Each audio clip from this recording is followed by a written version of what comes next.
Tesla is one of your biggest holdings. This is a very important issue, and you make a good point that Tesla seems to have gotten a pass here from the folks who've been pressuring other big tech companies to get rid of forced arbitration. What are you actually asking Tesla's board to do? Thank you for having me today. So at Tesla, we are asking them to examine their use of forced arbitration for their employees.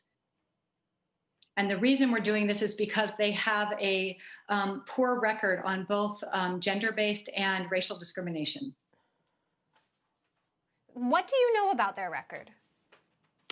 So we've done quite a bit of research, and what's tricky about arbitration is that it does keep many of these documents hidden and secret. And so you can look to the state of California to see what of their records. And then also employees have gone to the media as well to report different incidents. I would definitely encourage Tesla and their board. And of course, shareholders can vote on this coming up at their meeting on the 22nd. So I would encourage them to do a diversity report, because investors want to know it is a material issue during these days. Are other investors on board with your resolution? They are. They are. And so we'll see, how many. Elon does own 19% of the company. And this is an interesting one because it is not included in the S&P, actually, and because of the popularity and it's kind of a fun stock to hold for some people. And so there's quite a few individual investors, and I'm not sure how many individual investors will actually engage with their proxies. There are other investors, absolutely, that are going to join us with this. And we do have the approval of both ISS and Glass Lewis. So talk to us a little bit about your fund, Nia, the investment strategy behind the fund and the impact that you want to make. Sure. So it's actually Nia. It's Nia Impact Capital, and Nia is a Swahili word. It means intention and purpose. And so we are doing just that. We are investing with intention and purpose into those companies that meet our 6 solution themes, which are really just what is needed for people and planet at this time.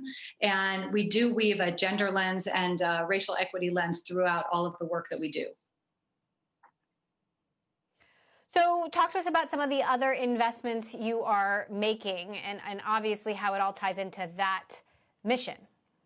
Sure, absolutely. Well, we are here to help empower women and people of color with their investing. And yet a lot of course, the smart men see this as the way to generate alpha, because we are investing into solutions-focused companies, and then we are urging each one of them to do a little bit better when it comes to diversity inclusion. And so is that coming from on the recruitment side, to the retention side, to promotion side, and then as well as who makes it to the top as far as leadership on the executive team, and then also the board of directors. And this is really important because we're investing into really innovative companies, and the research says that to keep that innovation and to keep that moat, a diverse team can be really helpful for the bottom line.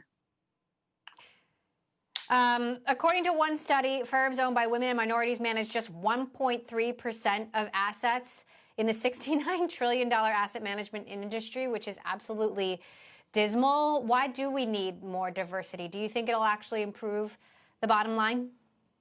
It makes a difference. It actually does. And so if you think about it, 98.7% of the investment decisions being made on that $70 trillion of our investment economy are being made by one group.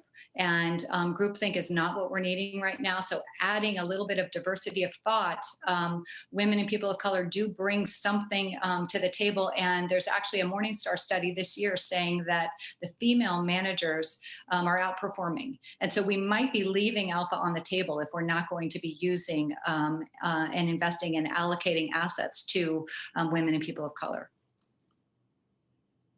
Meantime, talking about your investments, Tesla, we were just speaking earlier with Abigail, has seen quite some action over the last few days, didn't end up being included in the S&P. Is quite a polarizing stock. You've got fervent believers, and you've also got folks who are very skeptical. What do you make of the recent sell-off?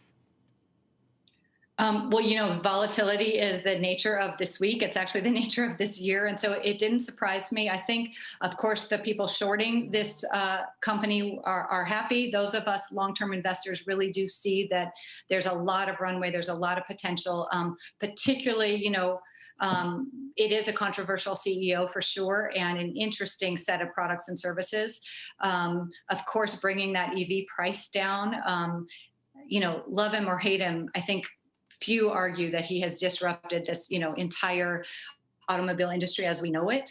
Adding to that solar panels as well as this interesting battery play. There's a lot of upside for this company if they can get their organization and really promote positive company culture at the same time.